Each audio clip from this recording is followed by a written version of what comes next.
Assalamualaikum dear students, I hope you're all fine and doing great in your life. So today we are going to discuss all about MPH degree. अब आप लोग सोच रहे होंगे कि MPH क्या है? तो MPH stands for Masters in Public Health.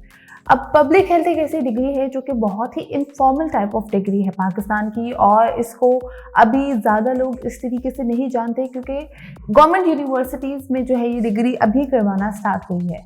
तो ये डिग्री एक बहुत ही इम्पॉर्टेंस ऑफ वर्थ रखती है। स्पेशली प्रीवियस ईयर्स में हम लोगों ने कोविड और एक पेंडेमिक का एक सिचुएशन देखी है, जिसकी वजह से हम लोगों को इस डिग्री की इम्पोर्टेंस ऑफ वर्थ भी पता चलती रही है। पब्लिक हेल्थ वर्कर्स का काम क्या होता है?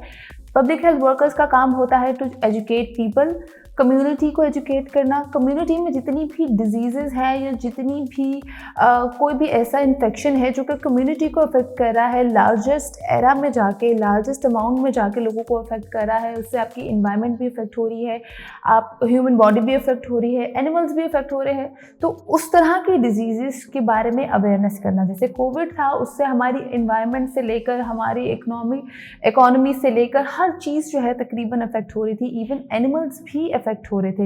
ये एक ऐसी डिजीज़ थी जो कि जानवरों में भी पाई जाती थी। तो पब्लिक हेल्थ वर्कर्स ने उस टाइम पे ये ड्यूटी निभाई थी कि उन्होंने जाके इसके हवाले से अवेयरनेस दी थी। और स्पेशली अगर आप लोग बैचलर्स करते हैं तो उसके बाद आप लोग ऑब्वियसली पब्लिक हेल्थ ड्यूटीज़ के बारे में जान जाते हैं, मगर ऑब्वियसली जब आप किसी डिग्री में मास्टर्स करते हैं, एक हाई लेवल एजुकेशन हासिल करते हैं, तो आप लोगों को बड़े ओहदे में जाके पता चलता है कि इसकी इम्पोर्टेंस ऑफ वर्थ क्या है, और जॉब्स अपॉर्चुनिटीज़ भी आप लोगों को उसके अकॉर्डिंग मिलती है।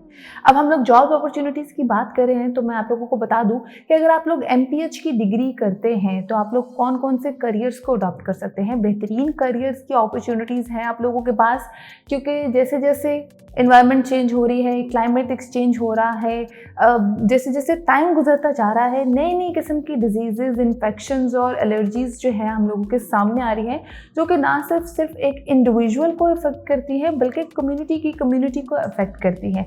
अब जॉब्स अपॉर्चुनिटी मैं आप लोगों को बताऊं तो आप लोगों के सामने स्क्रीन पे भी लिखी हुई है कि आप लोग पब्लिक हेल्थ ऑफिसर बन सकते हैं, पब्लिक हेल्थ के एडमिनिस्ट्रेशन डिपार्टमेंट को ज्वाइन कर सकते हैं, रिसर्च डिपार्टमेंट को ज्वाइन कर सकते हैं, कम्युनिटी वर्कर बन सकते हैं, सोशल वर्कर बन सकते हैं, पब्लिक हेल्थ एनालिस्ट के तौर पे काम कर सकते हैं, हेल्थ वर्कर के तौर पे काम कर सकते हैं, प्राइवेट हॉस्पिटल्स में काम कर सकते हैं, कैंपेन्स में काम कर सकते हैं।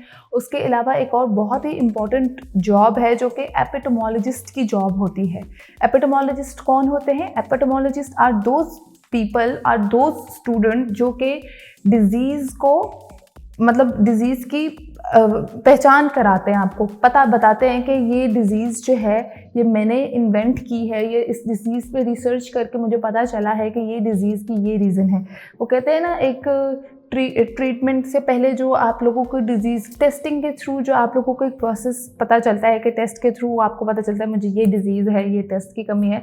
तो epidemiologist are those students, are those worker जो कि डिज़ीज़ की आप लोगों को बताते हैं, शिनाख्त करवाते हैं। एक वर्ड होता है शिनाख्त करवाते हैं, आपको बताते हैं कि ये डिज़ीज़ है, ये इस तरह इंट्रोड्यूस हुई है, इसकी रीज़न ये है और ये इतने लोगों को या इतनी कम्युनिटी को अफेक्ट कर सकते हैं। तो एपिडेमोलॉजिस्ट की जॉब्स भी बहुत अच्छी होती हैं जो कि हाईएस्ट सैलरी भी रखती हैं।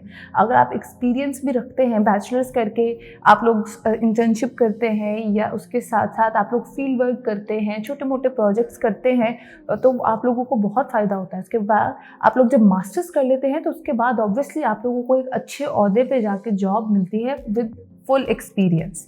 ठीक है, तो ये होगी जॉब्स अपॉर्चुनिटी की बात। अब हम लोग बात करते हैं इस डिग्री की ड्यूरेशन क्या है, एलिजिबिलिटी क्राइटेरिया क्या है और फर्दर इसके स्टेप्स क्या हैं।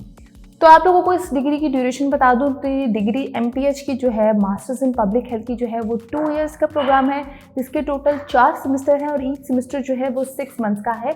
Masters in public health involve your thesis भी इन्वॉल्व करती है, आपकी इंटर्नशिप भी इन्वॉल्व होती है इस चीज़ में, और आपका फील्ड वर्क भी काउंट किया जाता है। अच्छा, तो मैं आप लोगों को बताऊं कि MPH में स्पेशलाइजेशन आप लोग किस किस चीज़ में कर सकते हैं। जैसे कि आप लोग स्क्रीन पे देख सकते हैं, कुछ का मैं आपको वाज़ह तौर पर बताती हूँ कि आप लोग मैटरनल हेल्थ और चाइल्ड प्रोटेक्शन पे को चूज़ कर सकते हैं। उसके अलावा आप लोग पब्लिक हेल्थ कम्युनिटी ऑफिसर के फील्ड को चूज़ कर सकते हैं। स्पेशलाइजेशन जो है आप लोग इन सब में कर सकते हैं। इन्वायरमेंटल हेल्थ को चूज़ कर सकते हैं, मैनेजमेंट को चूज़ कर सकते हैं, एपिडेमोलॉजी को को चूज कर सकते हैं। बाकी आप लोगों के सामने स्पेशलाइजेशन आप लोगों की स्क्रीन पे है। आप लोगों को आई थिंक 3rd या 2nd सेमेस्टर में पूछा जाता है कि आप लोगों ने किस फील्ड को जो है इस पर फोकस रखना है। मैटरनिटी और चाइल्ड बर्थ और चाइल्ड प्रोटेक्शन वाली फील्ड जो है वो लेडीज़ जो फीमेल स्टूडेंट्स होती हैं वो बहुत शौक से करती हैं, वो चूज़ करती हैं इनको। तो ये हो गई स्पेशलाइजेशन की बात। अब मैं आप लोगों को बताती हूँ कि आप लोग जो है पब्लिक हेल्थ में जब मास्टर्स कर लेते हैं तो कौन कौन सी यूनिवर्सिटीज़ में आप लोग एडमिशन ले सकते हैं। तो चंद यूनिवर्सिटीज़ के नाम मैंने लिस्ट डाउन किए हैं, जैसे यूनिवर्सिटी ऑफ पंजाब है, university of management and technology है, उसके अलावा किंग एडवर्ड मेडिकल कॉलेज जो है जो मियो हॉस्पिटल के साथ एसोसिएटेड है, वहाँ से भी MPH की डिग्री करवाई जाती है, तो वहाँ पे भी आप लोग कर सकते हैं। डो यूनिवर्सिटी है, लियाकत यूनिवर्सिटी कराची की है, उसके अलावा भी बहुत सारी अच्छी अच्छी यूनिवर्सिटीज़ हैं जहाँ से आप लोग MPH की डिग्री अवेल कर सकते हैं। अच्छा, एलिजिबिलिटी क्राइटेरिया पे आए तो मैं आप लोगों को बताऊं कि इसके लिए ज़रूरी है कि आप लोगों ने बैचलर्स का बैकग्राउंड जो है वो इन रेलिवेंट सब्जेक्ट हो। जैसे आप लोगों ने BS पब्लिक हेल्थ किया हो या BS इन्वायरमेंटल साइंसेज की हो या BS इन्वायरमेंटल हेल्थ की हो, जो भी इससे रेलिवेंट सब्जेक्ट्स हैं आप लोगों ने अगर उसमें बैचलर्स किया होगा तो ही आप लोग एलिजिबल होंगे, अदरवाइज नहीं होंगे। इसके साथ साथ मैं आप लोगों को बताऊँ कि अगर आप लोगों का मेरिट जो है वो 2 से कम होगा तो एडमिशन लेने में बहुत मुश्किल होगी। इवन तो प्राइवेट यूनिवर्सिटीज़ भी 3rd डिवीज़न एक्सेप्ट नहीं करते। तो ये आप लोगों को एलिजिबिलिटी क्राइटेरिया मैंने बताया। अब आप लोगों को लास्टली मैं बताऊंगी कि मेरिट क्या हो सकता है इसका। तो ऑब्वियसली अगर गवर्नमेंट यूनिवर्सिटीज़ में जस्ट लाइक किंग एडवर्ड और PU में आपने एडमिशन लेना है मास्टर्स के लिए, तो उसके लिए एंट्री टेस्ट की तैयारी करनी है। एंट्री टेस्ट उनके लिए रिक्वायर्ड है, मस्ट है। 50% अबव मार्क्स आप लोगों के एंट्री टेस्ट में होंगे तो ही आप लोग एलिजिबल होंगे। उसके अलावा आप लोगों के लिए ज़रूरी है कि प्राइवेट में आपकी 3rd डिवीज़न ना हो, 2.00 आउट ऑफ 4 GPA हो तो ही आप लोगों को एक्सेप्टेंस मिलेगी।